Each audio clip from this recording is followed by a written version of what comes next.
Good morning, everyone. It's a pleasure to welcome you back for today's webinar on the core elements and specificities of the Living Lab topics. This is the third and last session in this year's webinar series organized and hosted by the Nashoons project. So with that, I would like to introduce today's speakers who you will be hearing from today, starting with myself. My name is Isabelle Couture. I am a senior project manager at the European Network of Living Labs, and I am joined by my colleague, Delinda Cavallo, and I'll allow Delinda to say hello. Hello, everybody. Welcome to the webinar. Thank you. And we're also two very special speakers joining us today. We have Paola Eulalio, from a policy officer with Agri F2, and Maria Jose Amaral with a research program manager at REA B2. So welcome to the both of you, and thank you so much for joining us today. So looking at today's webinar agenda, so after this very brief introduction, we'll go right into the content that you're joining us for today. We'll first hear from Paola, who will present a short overview of the soil mission and the Living Lab topics with more information around understanding the criteria for the setup of living labs and lighthouses. Then Maria Jose Amaral will take the floor to give a presentation on understanding the application process. And after these two presentations, we have reserved lots of time for questions. We know many of you have submitted questions through the registration form, so we have lots of time to address your questions here and address them. And we'll speak a little bit more in a second about the how to submit more questions. And then finally, we'll close today's webinar with an overview of other existing and upcoming activities that are available to support you in your application process. So yes, a few housekeeping items before we get this event underway. So we have a Q&A box available for you at the bottom of the screen. So you'll see that there's a chat box and a Q&A box. So please use the Q&A box to submit your questions. Chat, you're more than welcome to use it to communicate, to introduce yourselves. We also recommend that you rename yourself to show your full name and the organization that you're coming from, so that others know who you are. And yeah, so questions, please, through the Q&A box so that we can sort them and get to them a little bit later.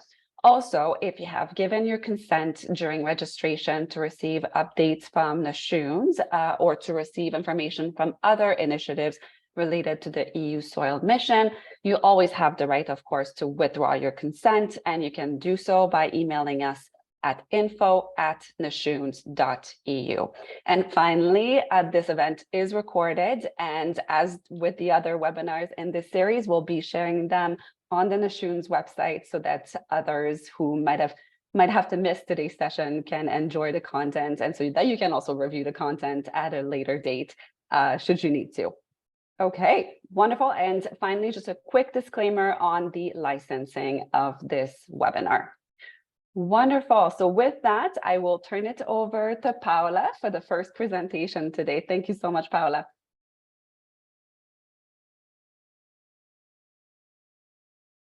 Yes, sorry, I was still muted. Thank you very much. So indeed, I will present you few slides very shortly. A bit the basics of the mission, of the soil mission, just to go one step, let's say, behind and see why we're doing this work with the Living Labs, and I will try also to walk you through the characteristics, the main characteristics of the Living Labs under the soil mission. So in the first slide, please, in the next slide, yes, we can, yeah. So this is basically to explain why we think the soil mission is the right instrument that is coming at the right time. So as we all know, according to this latest statistics from the Joint Research Center, the GRC, we know that our soils are really under pressure and that more than 60% of our soils are unhealthy. So this means that more than 2/3 of our soils in the EU are compromised. And this means that they are not able to provide the ecosystem services that they really have to, and from which we depend, not only for our food, but also for our clean water, biodiversity, also for the climate services, carbon storage, etc. So what also it's very important, the health of the soils in terms of meeting Green Deal ambitions. And again, these ambitions are for sustainable food systems, for maintaining the climate mitigation adaptation, biodiversity, zero pollution, etc. So we think that the soil mission, together with the soil strategy, so the new soil health law, will provide and also together with the EU zone, will provide a unique framework for the stewardship at the scale that we need. And also we talk about the mission being the right instrument because it brings, it's a novel transdisciplinary and cross-sectorial approach to the management of our soils, and also because it goes across all type of soils. We're not talking only about agriculture in this case, but also urban soils, which are very important, industrial soils, forestry, etc. So in the next slide, we can see a bit more focus what the mission soil is exactly. And so as I said, it proposes a novel or a more practice-oriented approach for the management of soils. And this, it focuses or it addresses the major societal challenges through 8 specific objectives, which are the 8 that are in the left-hand side of the screen. And you know them, I think, very well by now, these 8 specific objectives that are, let's say, implemented through 4 operational objectives, which are our building blocks. These building blocks are, one of them is our very ambitious research and innovation program, which is done through the Horizon Europe calls. The living labs and lighthouses, which is the tool that has been chosen to deliver, to implement the solutions. The soil monitoring, and also a big and important part of the mission, which is the soil literacy, communication, and citizen engagement. So this was just an introduction, and if we go to the 3rd slide, please, next slide, we can see what we mean. So which are the core elements? What do we mean with living labs and lighthouses under the call of the soil mission? Well, as you know, this so the first call for living labs co-creation is now open, and it's our work program 2023, and very important to keep in mind is the deadline, as you see there in the slide, which is the 20th of September. And the 2 topics for co-creation of living labs are the 018 and the 0109. And which are the main points for the 2 topics are that so the first one, the 0108, is a bottom-up topic, so it will fund 3 projects. Okay, so there is possibility of funding 3 projects bottom-up. So the consortia will choose which is the need that has to be addressed and the soil health problem that will be tackled, or problems. And the 0109 will focus on carbon farming. So as I said here, 4 projects are expected to be funded. And each project has to present 4 to 5 or more living labs. So we say more because it depends on the land use, if it will be easy or not, or useful or not to have more living labs in that project. Important also that at least 3 member states and or associated countries are included per project. So we know that in Horizon Europe, we talk about transnational projects, and at least 3 member states or associated countries have to be involved. Also, something very important as a core element is that the living labs under the soil mission are multiple sites. And this is a bit a difference with other kind of living labs. And indeed, that the common interest or the vision of the Living Lab is focused on one of the 8 specific objectives of the soil mission. This is important. And here, as many people have asked me many times, how to imagine these living labs, I tried in a very simplistic way to illustrate what do we mean. So 3 associated, member states or associated countries, just an example. This is just an example. I took Spain, Portugal, and Italy, that they will share 5 living labs, for instance, in one project. So this is one project. And each of these living labs, as you can see there, like in a focus, in a zoom, each of these living labs have multiple sites. For instance, one site can be one farm, but in the same living lab, you can have another site that can be a city green area. It doesn't have to be only farm. So the lands that are covered in each living lab can be also mixed. It depends on the topic you're targeting.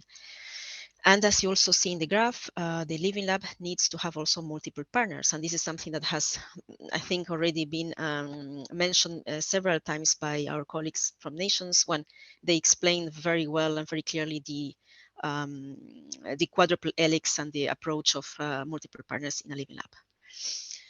So in next slide, I tried also to summarize these core elements that we're trying to transfer today here in this webinar, and to summarize them under these 4 titles, and that represent the criteria or the requirements that are mentioned in the implementation plan of the soil mission. And this is a bit a summary or yes, a clarification of what is in the topic text of the call. So what is really valid is what is in the topic text. This is just a reminder. So the Living Labs need to have a name, of course. So they have to establish their action plan, detailing which are the activities they will undertake, focusing on the soil health or soil issue that they want to tackle. And this soil health or issues have to be, of course, very well specified and explain how the activities will be developed. The activities will need to include, as nature of Living Lab requests, a co-design, a co-creation, and actors will test, will monitor, will evaluate the solutions that will be developed, the innovations that will be developed. And very importantly, they will have to establish a baseline for the challenges or for the soil health issues that will be studied in order to be able to assess the changes over time. So which are the soil conditions that have been improved due to the solutions that are being developed under the Living Lab, and really allow for the monitoring of the progress. And all this also is very important to compare results, to replicate solutions which are developed locally in other areas, to validate methodologies among Living Labs. And it is also requested that Living Labs address all these challenges that they have to face to scale up and to transfer the solutions to other areas. In terms of participants, as already mentioned several times, Living Labs have to involve and engage a multiplicity of stakeholders. So it's not only involving them, but engaging them, which is different. And this is needed throughout the whole process, and very important from the beginning. Not only when the solutions are already, let's say, cooked. It's very important to centralize on the active user, so the end user, for instance, the farmer, if we're talking about an agricultural Living Lab. And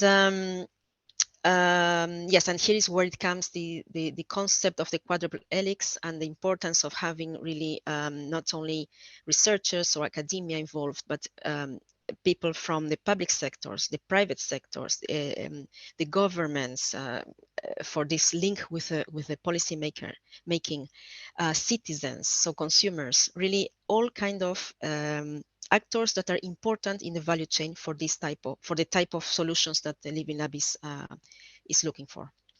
And in terms of the context, one of the main elements of the Living Labs is that we are working in real life settings. So this is really key. And yes, what we just said, that the Living Lab bring knowledge closer to the practical application. So adapting solutions to the local circumstances, to the local needs and settings.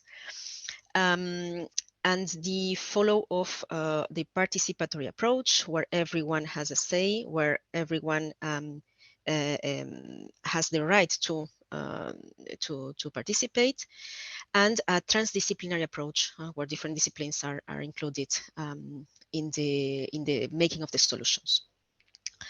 So in the next slide, we can see also other elements more specific to. So can we go to the next slide, please? Yes. So thank you.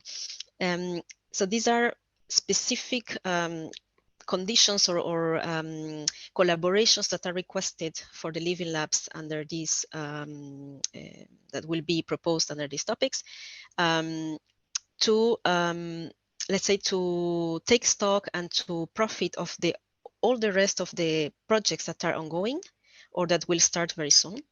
And here I mentioned some of them that I thought are very important. So in terms of the preparatory actions, of course, at this stage, we're all aware of the importance of nations and also prep soil in the formation and in the kickoff of the Living Labs. Prep soil mainly, I mean, due to all its activities of engagement, exchange, outreach, and so on, but also because of the important identification of regional soil needs that they have been mapping lately. And this can be really, this can result in priority elements or actions to be implemented in the Living Labs. In terms of nations, well, it goes without saying, which is the importance of nations for the starting of the Living Labs, capacity building, engagement sessions, help desk, matchmaking platforms, etc. Then I want also to mention the Living Lab network support action that is being that will start as from next year. So it's a framework partnership agreement under Work Program 2023 of the Soil Mission. And the project called SOIL will act really as a one-stop shop to assist new applicants that will create Living Labs, and also those that are now being created. They will be able to get this assistance, this advice from SOIL as from next year. One important point of SOIL is that they will help harmonizing the approaches within the Living Labs and across Living Labs. And they will help on the exchange of experiences, on monitoring, and in this case, what we wanted to highlight here is that these monitoring activities from soil will include or will imply the report of main developments and outcomes every 6 months. And for this, it is important that the Living Labs dedicate resources, time, and also not only time, but also traveling costs in order to collaborate with soil. So this is something important to think about and to consider before starting or as while starting with the development of the program and the action plan of the Living Lab.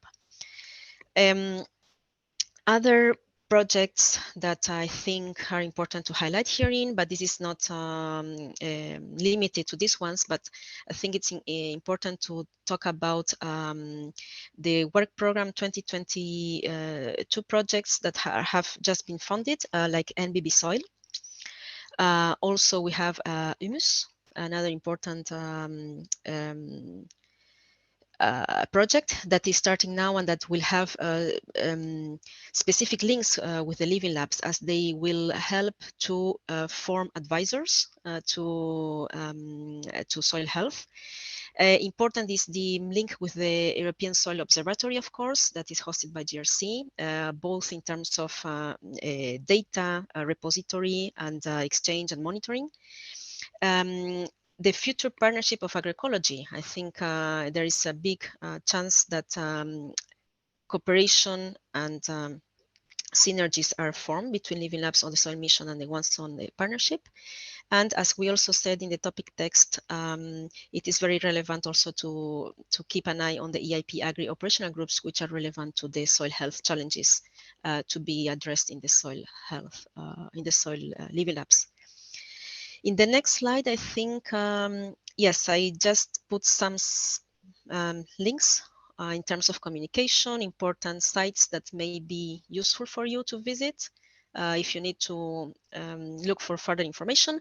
And I don't want to miss the opportunity to mention the Mission Soil Manifesto, which has been launched in April, so just some months ago, which is a kind of non-binding commitment with that everyone can sign in order to show indeed the commitment and the care for soil health. Here you have the Q code, and you can also visit the link that I put in the slide in order to sign a manifesto. So I think this was the summary from my side. Thank you. Thank you so much, Paola. Great presentation with lots of information. So I will take this opportunity again to encourage everyone, if you have any questions for Paola, to put them in a chat box. But for now, I will turn it over to Maria Jose for the next presentation. Thank you so much. Thank you, Isabel, and good morning. So we can pass immediately to the next slides. Next. So I'm here representing the European Research Executive Agency, and we are responsible for the selection and monitoring of the Mission Soil portfolio projects. We also support the Mission Secretariat in different other things. We collaborate with the JRC to ensure that the results of the projects will fit into the USO. But the main role today is on our perspective as being present in so many of the evaluations and being responsible for the evaluation. So in the next slide, I give the real title for my presentation on tips and tricks for a successful proposal. So just a very brief slide here on to really make sure that we all come from the same perspective. When we look at a topic, the topic is coming out of a series of EU policy priorities, key strategic orientations, and impact areas that have been defined. In this case, we are, of course, within the mission soil. This is the real goal of the Commission, to have this mission impact fulfilled. When the colleagues are writing the topics, they think about for each topic of the expected outcomes that they want that the projects that are funded under this topic contribute to. And when we go into your specific projects, what we are talking is, or what we expect is the results that will come out from your work, and how these results will then feed into the expected outcomes of the topic and the expected impacts of the mission. Next slide, please. In terms of key principles, and you will see, I will try to repeat myself several times, but to communicate clearly the same messages. Applying for a Living Lab topic, any of the two topics that are open, the one on carbon farming or the one that is more bottom up, is the same as applying to almost any other topic. So of course you have to be relevant. You need to understand well the topic, the political context, and the priorities that Paola just explained. You need to be simple and convincing when writing your proposal. Think and write with evaluators in mind. These are people like you, that they will come from the research, from the governance levels, from farming. We have usually multidisciplinary panels and multi-actor panels, and you need to make sure that for all of them, independently of their expertise, independently of the background, what you want to do is clearly explained, straightforward, and is based on facts and figures and references that are clear from your field. And then you need also to make sure, of course, that you are complete and that you take in account all the eligibility conditions. Of course, here we talk about the number of minimum number of partners, but also about this very important condition for the Living Lab topics of the multi-actor approach, as the co-creation, as Paola explained, is at the basis of the proposals. Next slide.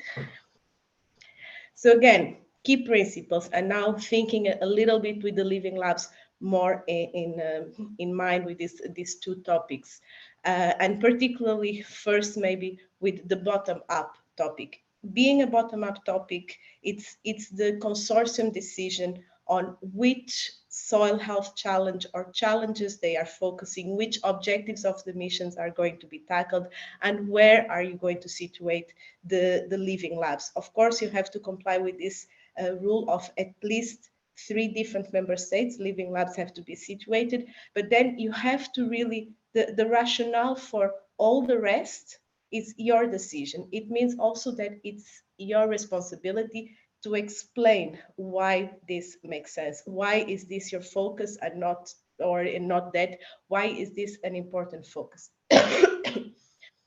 When we go to the methodology, already Paola spoke about the interdisciplinarity, the transdisciplinarity, all this co-creation, co-development, and co-implementation of activities with the local actors. And this again needs to be clear. It's not just bringing the local actors after, is making sure that they were there since the beginning, since you defined the rationale of what were the needs, why is this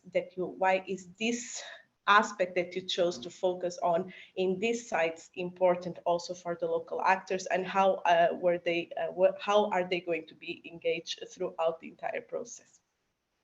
Then of course you need to show that your project will contribute to the outcomes of the topic and at least one of the mission impacts, and you need to support yourself on the dissemination and exploitation measures that will allow to bring your results closer to those that can use them within the project, but also outside of the project.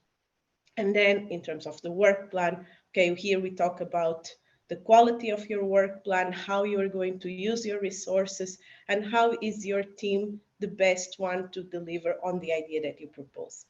Next slide. We went a little bit back.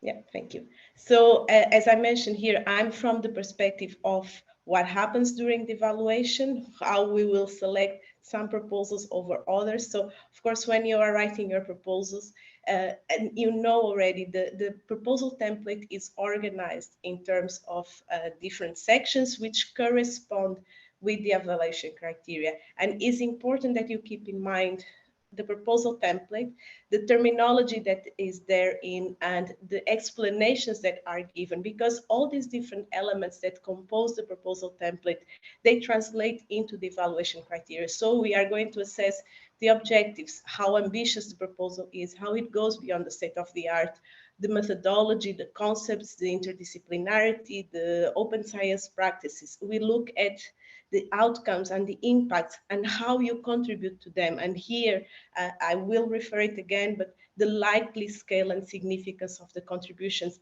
your contributions, how your project will contribute to these aspects is really key. And then, of course, what are the measures that you are going to implement to support the reaching of these outcomes and impacts? Again, work plan, we talk about the quality and effectiveness of the risks, of the effort that you put into the different work packages and of the resources overall, and of course of the capacity of the consortium, of the different participants to deliver on the objectives that you propose. Next slide. So going a little bit more into the different aspects, when we talk about excellence, the pertinence and clarity of the objectives, how they are measurable, how we can verify that they have been accomplished, how realistically achievable they are. When we talk about the ambition and the state, moving the state of the art, the approaches that you are proposing, the concept solutions, how novel and innovative they are. On your rationale, again, clear and sound, building on existing knowledge, initiatives, how the different approaches are put together to deliver on the objectives. And here we are really talking about interdisciplinarity and transdisciplinarity, and not just about multidisciplinarity and just having different disciplines there, but really on how they are integrated, how you consider the open science practice, how you involve the stakeholder knowledge and end users in the co-design and co-creation, of the project throughout the entire lifetime since day zero. And then other aspects like the gender dimension and how it is integrated in your research objectives. Next slide. In terms of impact, this is a slide that I think I use in almost all my presentations, but it's really to explain the logic that is behind the impact. When we defined the needs at the topic level, to which you reply with certain objectives, with certain project activities, with certain results, the overall aim is always to contribute to the expected outcomes of that are defined in the topic and the impacts of the mission. So it is important that you think about all this sequence and that this sequence influences the way your project is built, because there is really a linear sequence. And you have to build into some extent the project from both sides so that the results are contributing to the expected outcomes and your objectives are answering to the needs that are identified in the topic. Next slide. In terms of your results, why are they so important and how varied they can be? They can be results from different types, from databases to reports to educational materials to business models.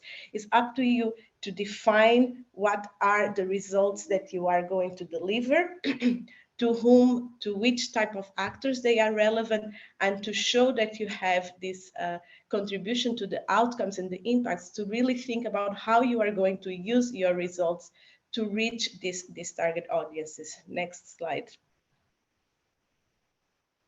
So your results should contribute to this impact at EU level and society, economic growth, job creation, progressing in a scientific field.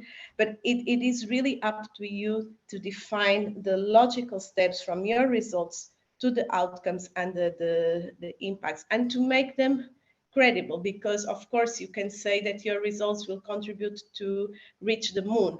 Probably this will not be credible, but how it's to you to justify, to define and justify how this will happen. And again, here the justification, the scale and significance of each project contribution is really key. You should estimate and try to quantify when possible, including indicators, but you need to show how this quantification is based on baselines, benchmarks, and assumptions, so that we can clearly understand you expect to deliver this result, you expect that this result is going to contribute in this way, but you have to explain in what way and on what basis are your estimations done.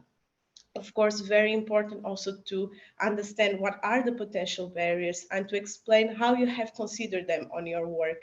There are things that go beyond what you can control. Even if your project is successful, there are things that might change. Be aware of what can be these barriers.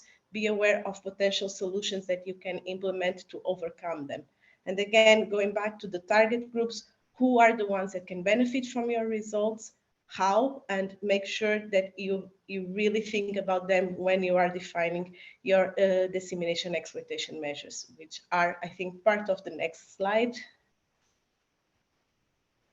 And that, of course, need to be proportionate to the project, need to be concrete and tailored to those target actors that you want to reach with your results. So it's really good that you identify them, that you know which results you want to bring to each one of them, and that you identify relevant channels to communicate with them. And that you also think about how can you make sure that your results can be used by them in the most effective way. And if they are policymakers, how you are going to feed them the policy relevant results. And then overall, how you can help also with communication measures to make sure that your results and your project are better known from the beginning of the project. Next slide. In terms of implementation, so we already talked about the work plan, how it needs to be of good quality and effective, how you can quantify information so that monitor can be assessed by outside. So which deliverables are you going to do? How milestones are you going to plan to make sure that you are progressing?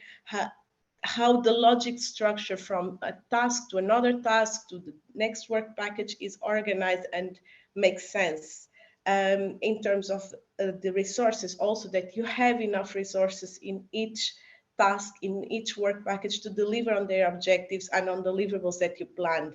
That here, going into more detail into the risks, that you really are aware of what can go well or less well in your work, and that you think about proper mitigation measures to address these risks. And this is a key aspect also for many proposals and during the evaluation, because you being well aware of your risks and recognizing them demonstrates that you are well aware of what you want to do. If you identify poor or poorly the risks, there are concerns that maybe you do not know what exactly are you expected to do under each task.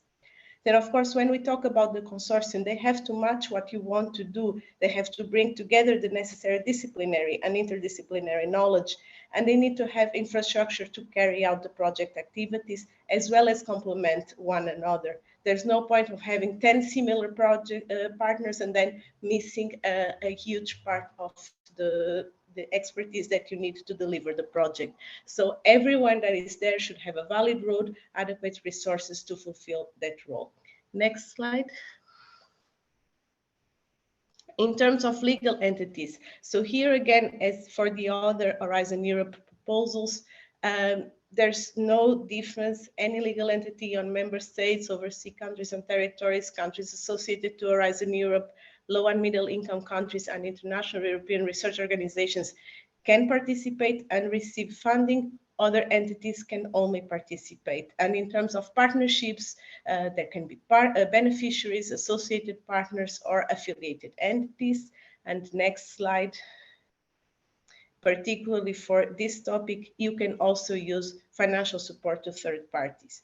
And I will just lose a few minutes on this financial support.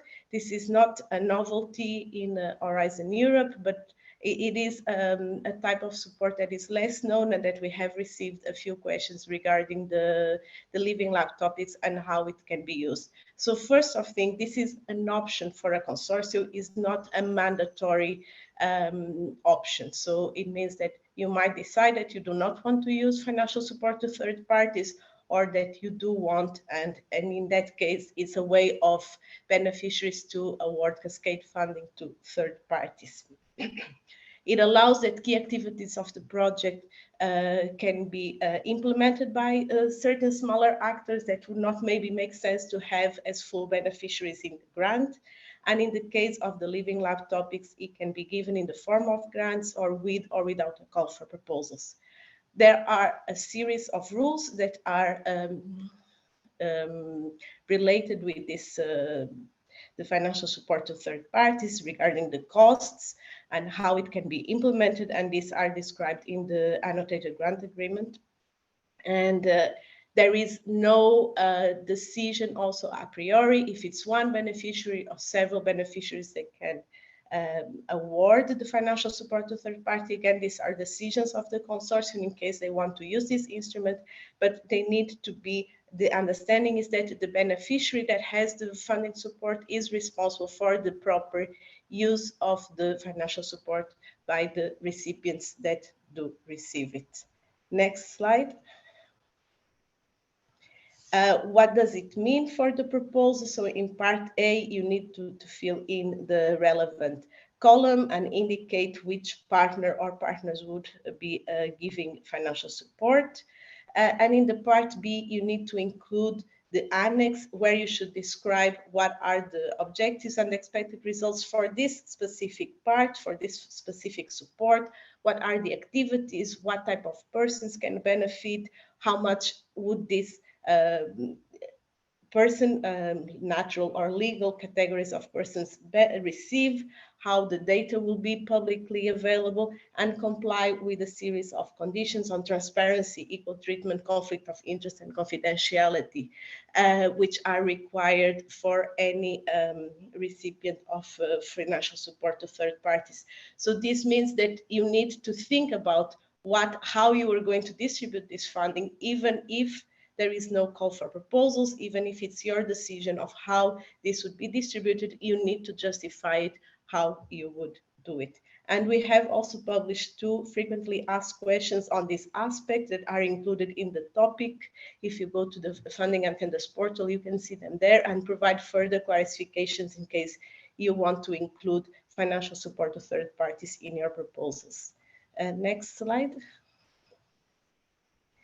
So just some final considerations, and again, repeating myself, under excellence, really define well the key objectives, be ambitious but realistic, provide sufficient detail on your approach and methodology, create links with previous networks, projects. Again, Paula has already defined some that are included in the topic text, but really explain how this would be achieved. Don't forget about these more horizontal aspects on open science, gender dimension. When we go to impact, consider all expected outcomes and relevant mission impacts, define well your key results, quantify and measure your contributions, the scale, the significance, the benchmarks, and consider seriously the existing barriers. When we go to implementation, think about the precise planning. What are you doing? When? Justify the resources distribution overall and among partners, and demonstrate how your consortium is complementary and can deliver on the objectives. And the next slide is just, I think, further information of webinars that have been organized, again, for Horizon Europe, but that they are relevant for any topic of Horizon Europe and where you can find further information. So happy to also answer further questions that you might have on the proposal and on the application process. Thank you very much.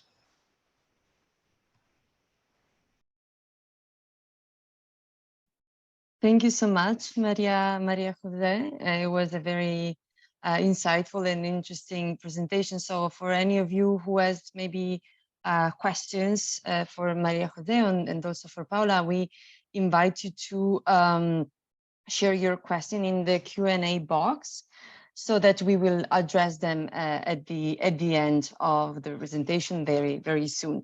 So the next session is in the next section, I'm going just to share with you the many engagement and capacity building activities that Noshun continues to roll out to support you further in the application process.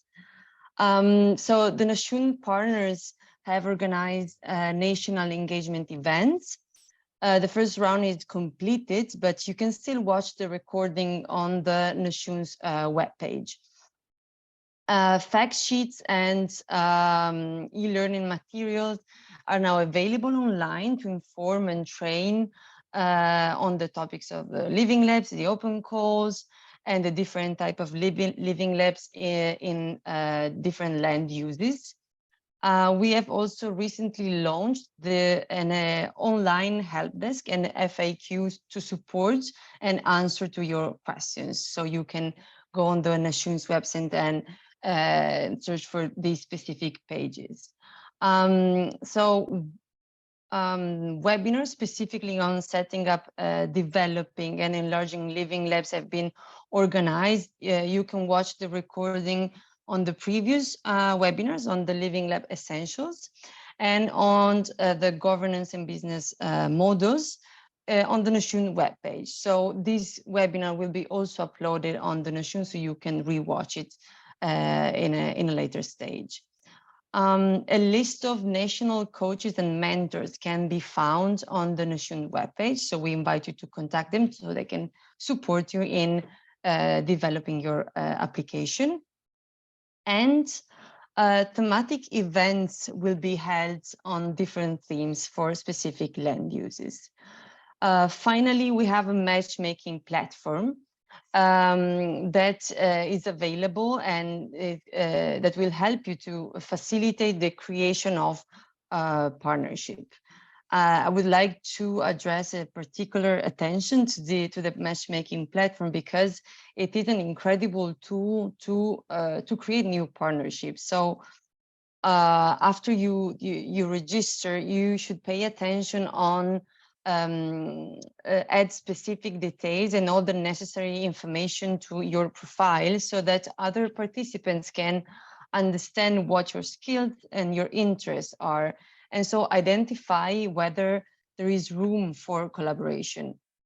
In the platform, you can then search for collaboration opportunities and offer yourself potential collaboration and highlight your expertise to facilitate the creation of new partnership. There is a specific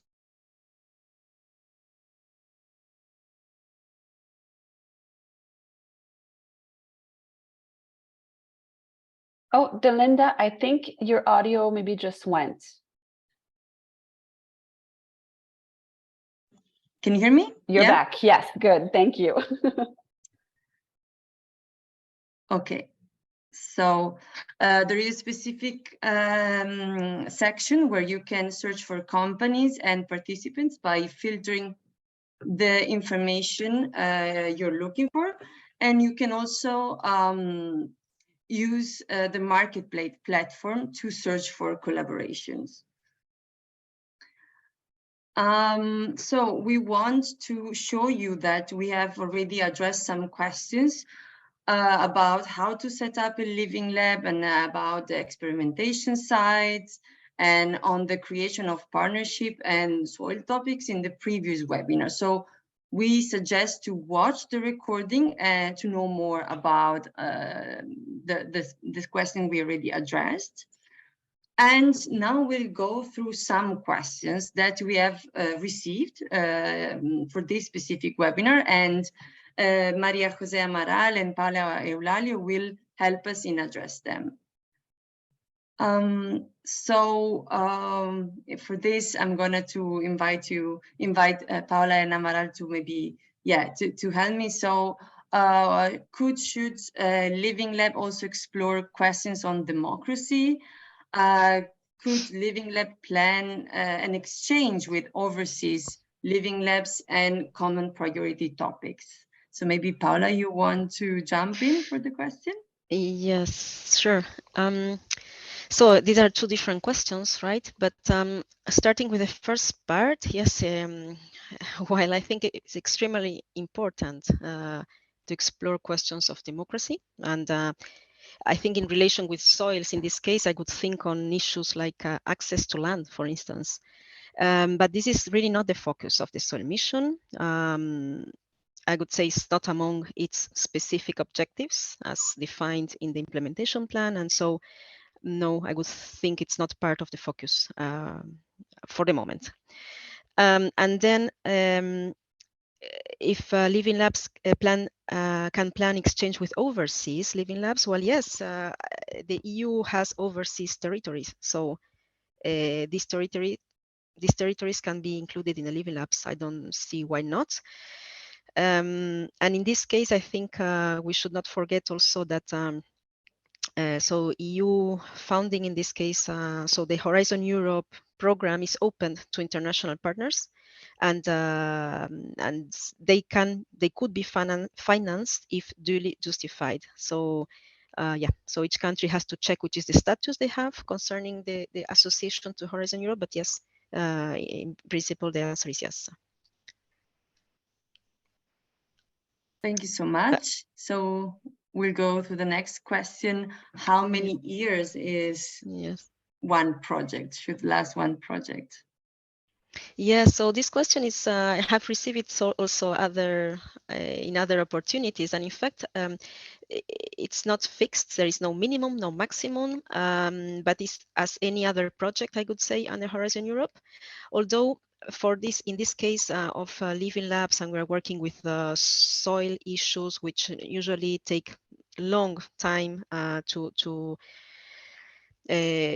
define. So I would expect a bit longer projects, 4 or 5 years, but this is not defined. It's not written in stone, let's say. Yeah, thank you so much.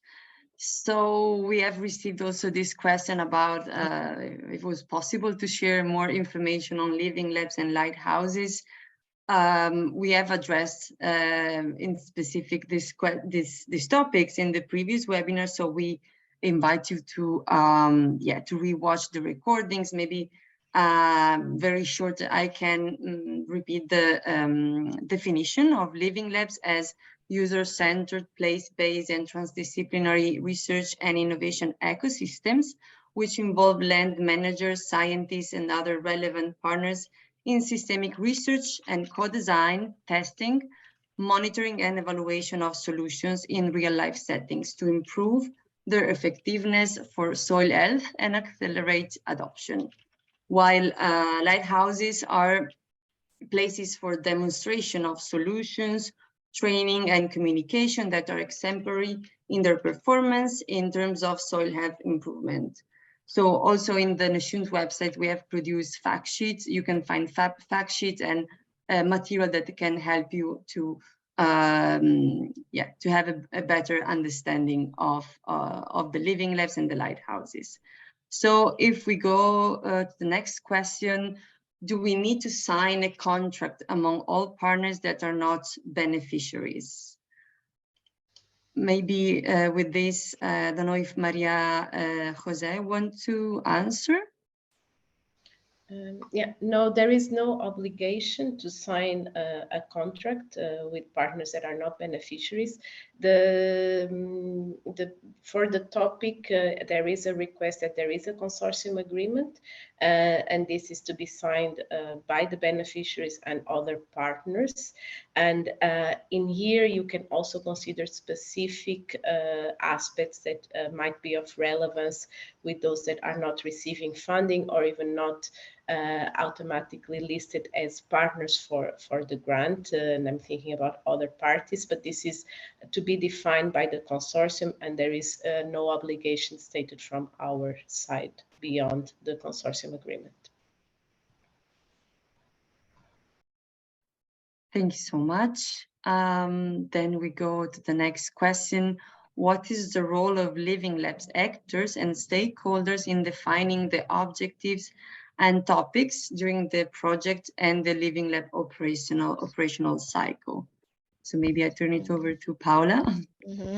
Yes. So I think in this case, so each Living Lab is different. So they need to define and to find the right role for each of their participants.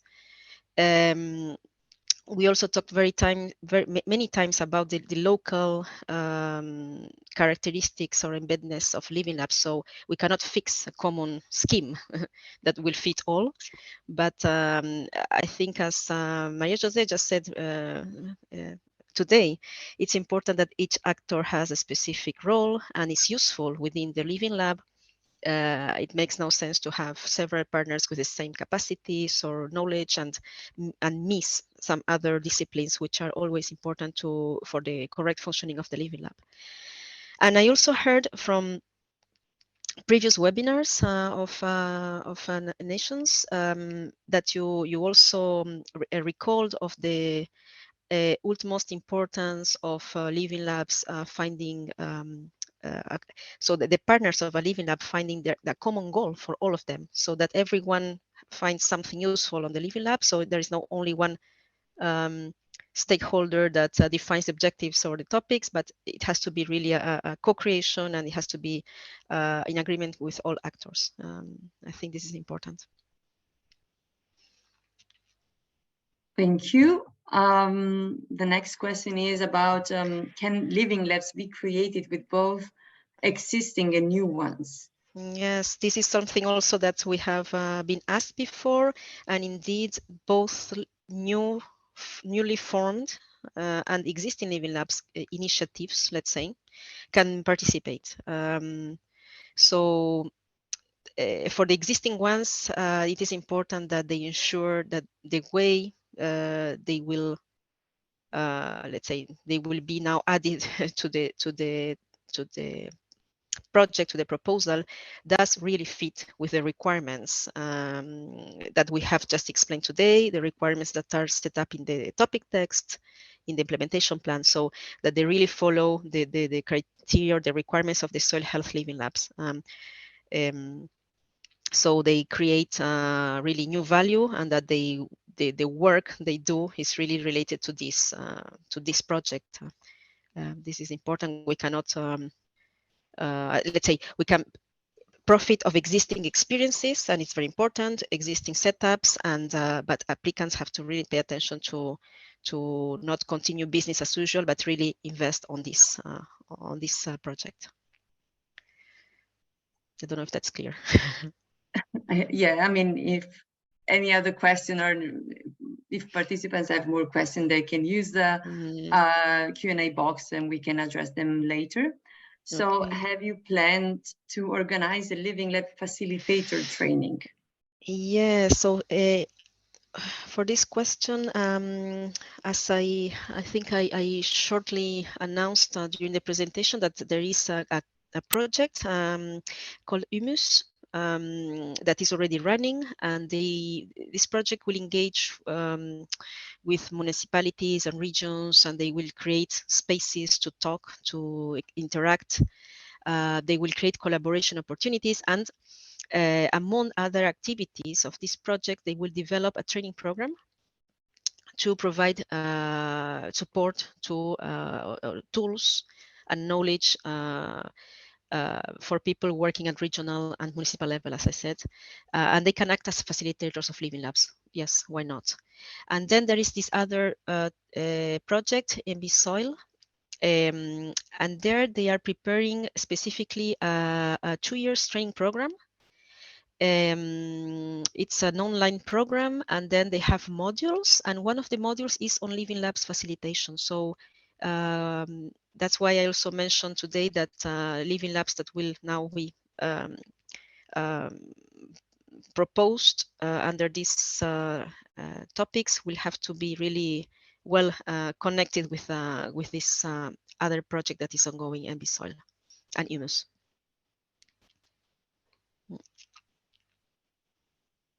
Thank you so much. So we go to the next type of question. What are the synergies between soil and agroecology Living Lab? Which tools will boost these synergies? Okay, so the agroecology Living Lab. So yes, indeed, we talk about the Living Labs that will be created under the Future Agroecology Partnership.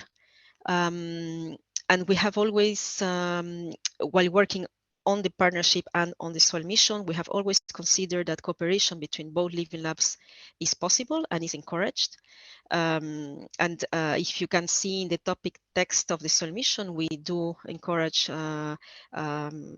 cooperation with the agroecology Living Labs, and the other way around as well. If you go to the SRIA, so the Strategic Research Innovation Agenda of the partnerships, there is also cross-reference made to the soil mission. And so the idea is that the research areas from both instruments are very likely to complement each other, not to say overlap, but there can be common activities from the two networks of Living Labs.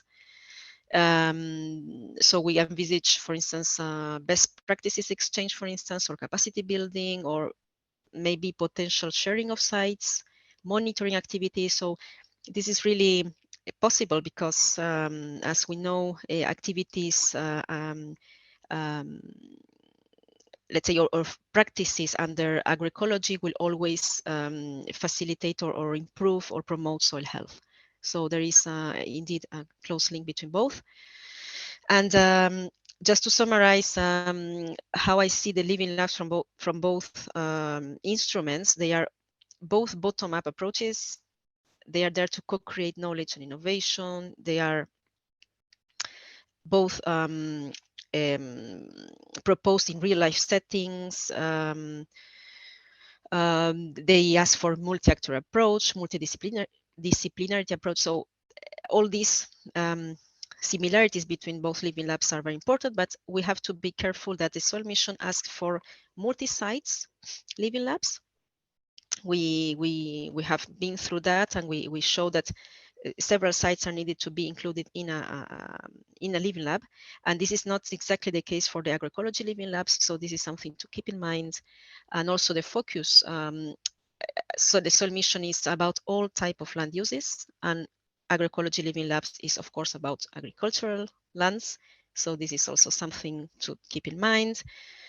Well, but in general, yes, these tools should be exploited together.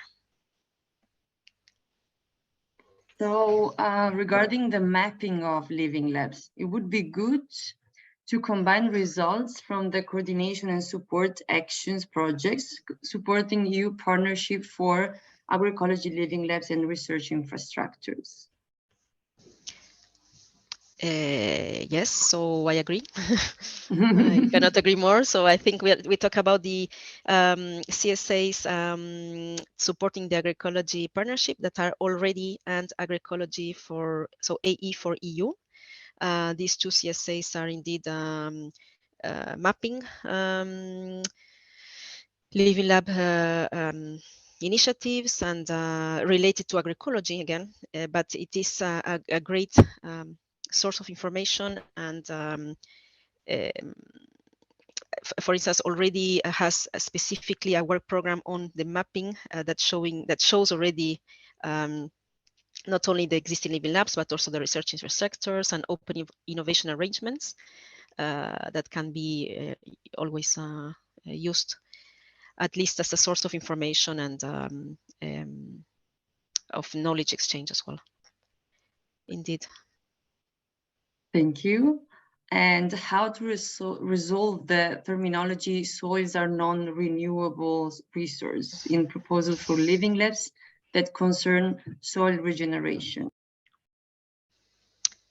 So this is I found it interesting question, but I can only say that the terminology of non-renewable resources so comes from the fact that the rate at which soils degrade or are lost, depleted, is much faster than the rate at which they can be replaced naturally by natural processes. But this is why, indeed, the reason why we need to take action and to work on regenerative agriculture practices, tackling really this topsoil regeneration through applying different systems and principles. So I think it's there's nothing to resolve. In fact, it's really something to take action on. Definitely. And Yeah. can a startup that receives current funding from other Horizon pillars participate in the calls? Yes, this is interesting. So of course, there is no problem as long as there is no double funding for the same work. So this is a basic rule. So the activity is carried out under one program should complement the others, so not be the same. For instance, while some basic research or applied research can be carried out under this call, so there can be some scaling up or outreach done under the incubator program, for instance. But indeed, if there is no double funding, there is no problem.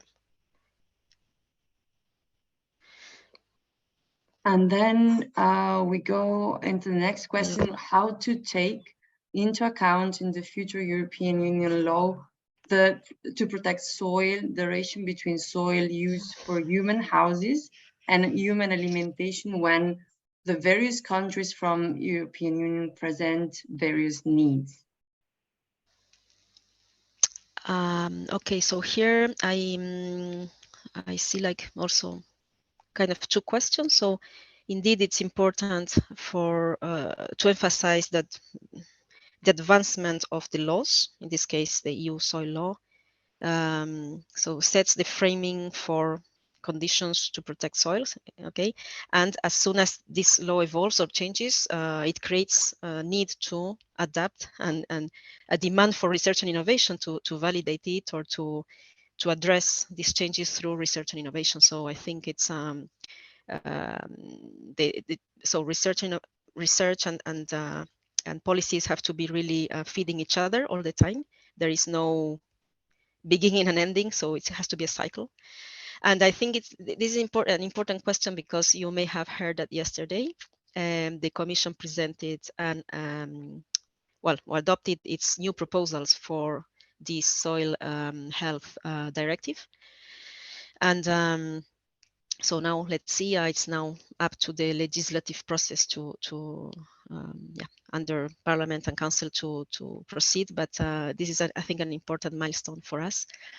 And the other part of the question was about the, yes, there is always a trade-off between human alimentation, or let's say, between production and the protection, as I say. I think there is I cannot agree more. So the various countries have different needs, and but there is always this common denominator that we have to find the balance between human activities and environment. And here it is where laws like the one that has just been proposed and the coherence between and among laws and policies is very important for this to work. Thank you so much. And then we go to the last two questions for this section. Why is this method to create living labs through competitive research called considered the best for this purpose? And what is the particular added value and innovation that Horizon Europe Soil Mission is targeting, comparing to funding living lab establishment on the basis of existing research infrastructure, collaboration through, for example, special, more technical funding? Okay, so in my view, so for the first part of the question, I think the living lab is the best option, exactly because of its nature. So let's say, so the competitive call is the instrument and the modality of Horizon Europe funding. So to obtain funding, the applicants need to go for an evaluation process.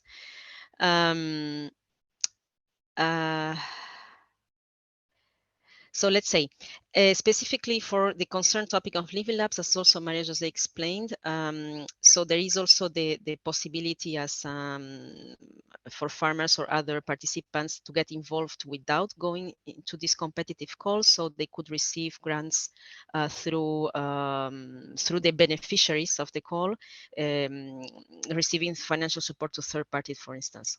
But the nature of the Horizon Europe funding is competitive calls. And this is what I wanted to mention about the second part, the added value. Well, yes,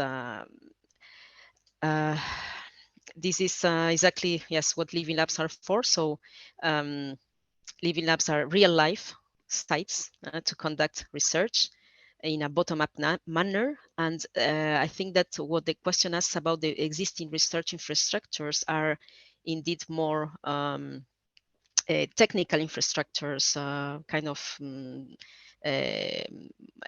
classical research or demo farms, and this is not what it's not exactly the nature of the living lab. So we want a bottom-up innovations involving multiple farmers, disciplines, sectors, land users, and in real life sites. So I don't know if Maria Jose wants to add something about this, but this could be my short answer. That's fine for me. Okay. Okay, then we go to the next section of slides that actually maybe Maria Jose can join us for this. So concerning the possibilities to fund third parties like farmers, local authorities, what could be an ideal sharing of the budget between partners of the consortium and funding third parties? So here, as I mentioned already in my slides, it's not an obligation to make use of the funding support to third parties. And if a consortium decides to use this type of funding, it's of course their decision on how it will be organized, to whom it will be targeted, what type of activities. Therefore, also on the ideal sharing of budget. There is no there is no ideal sharing. It really is to fit the objectives and the purpose that the consortium decides to use. The only thing that you need to keep in mind is that there is a limit established in the topic of the maximum that each third party can receive, and this is the obligation that you need to comply, as well as to the obligations related with the eligibility of the costs. But if you explain, so what is important is that the decision that is taken in compliance with these the two aspects that I mentioned is fully justified, the rationale, and that you explain why is this the best way and how you will be able to engage those actors to ensure that you can demonstrate that you have the relevant partners, beneficiaries, and third parties needed to implement your project and the objectives that you want to achieve. Thank you so much. If you have more questions about this financial part, you can again address them in the Q&A box.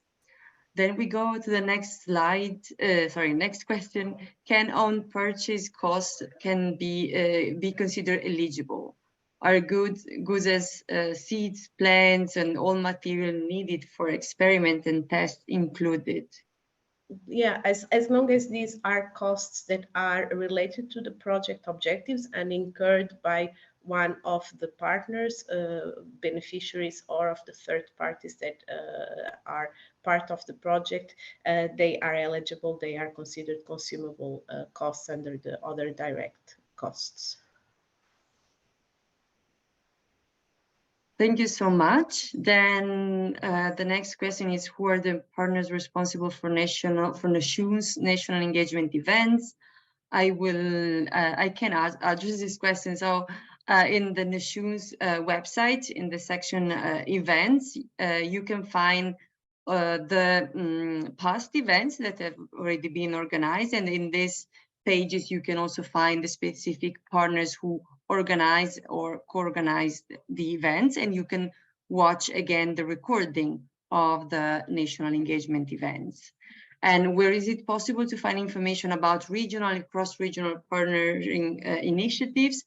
I have explained already the matchmaking platform that is a very good tool that NASHOON has created to foster the creation of partnerships, so you can register in the platform and find other partners to create the consortium and apply to the cause.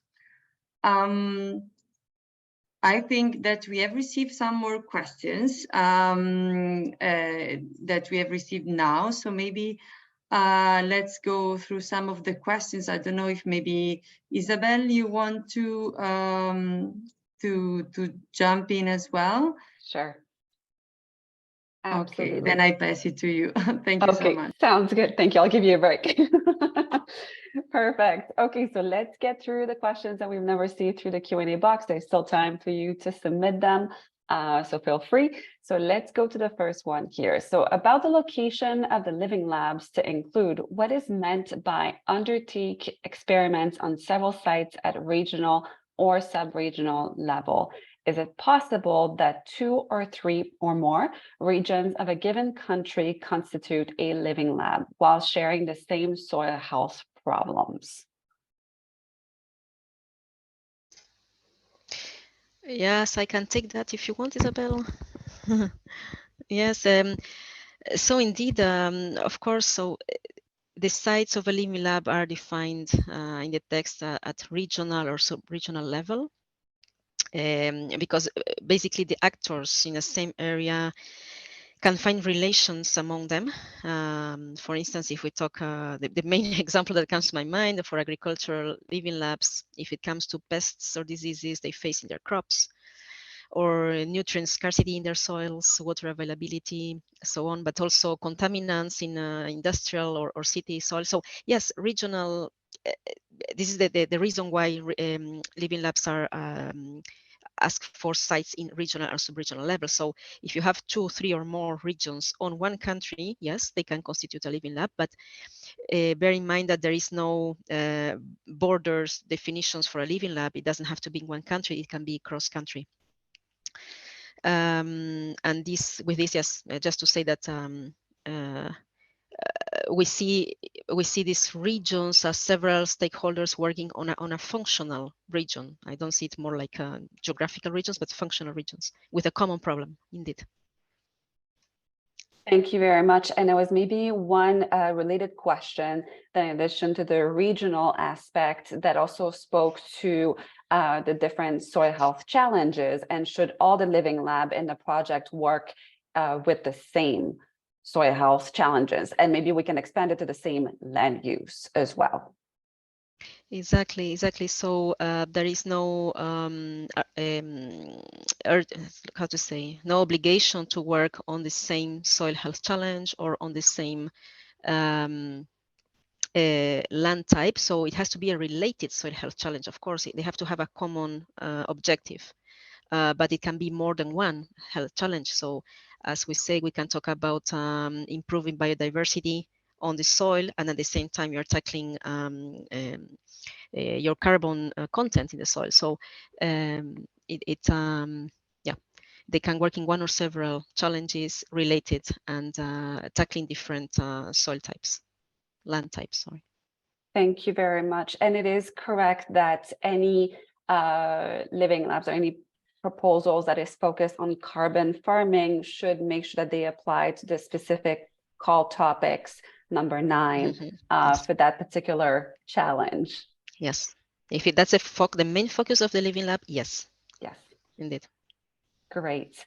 Okay, another question here that we've received: as my company is not designed to be able to build a living lab on our own, how could I enter an existing living lab? Is there a list somewhere with a possibility of recruitment of new members? So maybe I can take this on. So of course, Delinda has already mentioned the matchmaking tool, which we're encouraging everyone to go and register for that. Also, as another point of information, so you might have heard through the other webinars that we've hosted that there is a sister project called Prep Soil that has developed has a map of living labs and lighthouse initiatives that can be found on the website, and we can put in the maybe the link to that in the chat box. So already there, this list is being vetted, it's being expanded through the Prep Soil project. So we highly recommend that you visit this resource so that you can get in touch with more stakeholders and other existing initiatives. So that's another great resource as well available to you on that. Anything else to add for this question from your perspective? No? Okay. Wonderful. Next question. In relation to partners, considering that the demonstration sites and farms are crucial, is it appropriate or advisable to have them, to have all of them as beneficiaries, or only one or two? How exactly is their role described and effective? From which stage? Maybe I can just give my opinion, and if someone wants to complement afterwards, but indeed, demonstration sites, so in farms. So I guess here this is agricultural living lab we're talking about, agricultural land. Demonstration are important, and this is a bit also the objective of the concept we introduced in the soil mission sorry, for lighthouses, where as we say, living labs and lighthouses complement each other, because in the living lab is more where the actual research and innovation, testing and co-creation will take place, and the lighthouses are the sites that have shown to be really exemplary in their performance, and where demonstration can take place, and communication and then peer-to-peer learning. So all these sites are important, but they are not necessarily, they should not necessarily be beneficiaries. As we explained in the topic text, and also Maria Jose went through it, there are different types of involvement of the different actors in the Living Lab. And even if they are associated partners or even not requesting, I mean, they can request funding through financial support to third parties, not being a direct beneficiary. So they don't have to sign the agreement, but they can receive grants through this cascading system, or they can even be associated partners or third parties with in-kind contributions, for instance, or subcontractors, or they could participate in many other ways, receiving other kind of benefits, not necessarily being a beneficiary. Like as I said, they can receive knowledge, cross-fertilization, communication, access to material. Even if we're talking about a farm, there can be also access to machinery. I don't know. There are so many benefits that these sites can also have without being a beneficiary. So it's up to the consortium to exploit all that. Yeah, maybe what I can complement is from the perspective of the evaluator. So again, the topic, as Paula explained, allows all these different ways to involve the organizations of the living labs that would be active in the living labs to facilitate the project implementation, and so that in each situation you can find the best solution that fits your project and the specific living lab. And maybe within a project there might be different solutions used in different living labs, also because there's national legislation aspects that are to be taken in account, or the way that things are usually done in that region, sub-region, or in that aspect. What is important in terms of the proposal is that you make clear why have you chosen the approach A or B or C, and that you show that this is still, that even if they are not beneficiaries, if they are just third-party subcontractors via financial support, if they are associated partners coming with their own money, that they will be active members of the Living Lab, and that they will be able to deliver the work that you expect of them. And in this, yeah, what you can also do is think for yourself, would you be convinced with the approach that you are proposing? Do you think that it is a good proposal? Is it justified? And when you test your proposal and give it to someone to read, are they convinced that the way that the approach that you are putting in place sounds robust to deliver on the objectives that you have? And this is how evaluators think. So this is how you should also think when you are putting it together. This is the approach that best fits your needs. Justify why it is the best approach for you and how it really allows you to deliver what you promise. Thank you very much. Okay, so seeing that we have 4 minutes left, I will take maybe just a couple more questions and then we'll bring this to a close. So the next question is around the details of the applications around activities. So are all activities needed to be specified already in the application?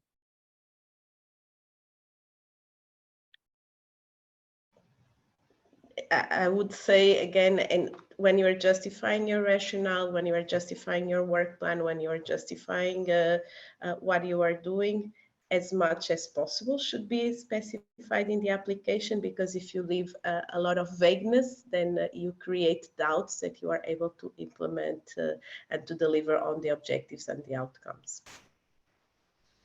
Thank you very much. We also have a finance question regarding the maximum percentage that subtractors, I guess the portion of funding that subtractors can be dedicated as part of the total budget. Yeah, I think here it would be a similar answer to the one where we provided if you decide to use financial support to third parties. There is no definition of what is a maximum percentage that can be allocated to subcontracting.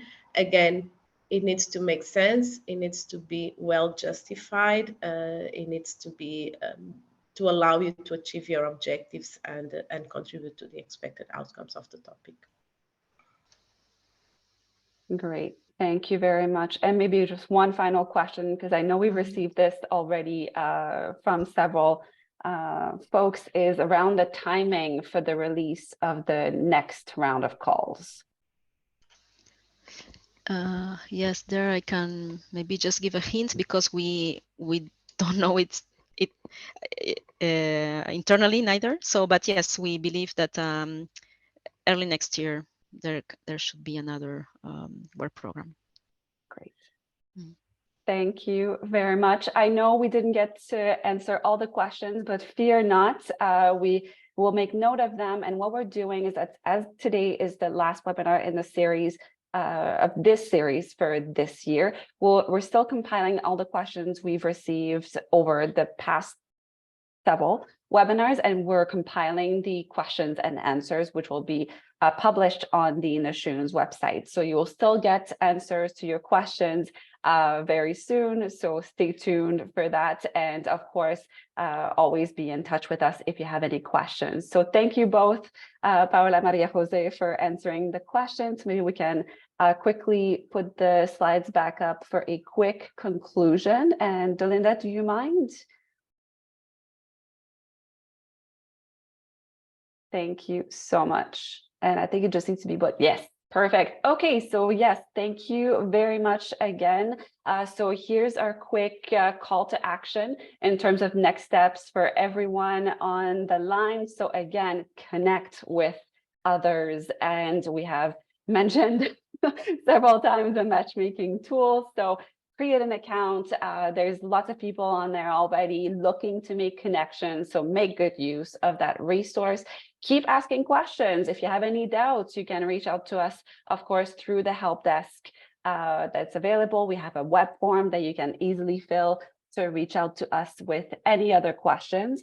In terms of other activities, of course, Delinda mentioned several of them. We will have thematic events that are to come still. If you want to stay tuned in regards to upcoming activities, the best way to do so is to follow us on social or to subscribe to the Nashoon's newsletter.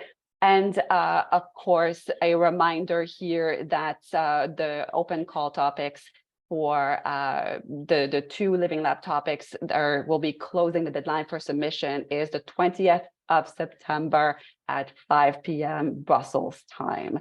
So with that, thank you so much to our special guests today, Paola and Maria Jose, for their time and contributions and fantastic presentations. And thank you to everyone for attending. We look forward to connecting with you in future activities. And until then, reach out if you have any questions. Thank you so much. Enjoy the rest of your day.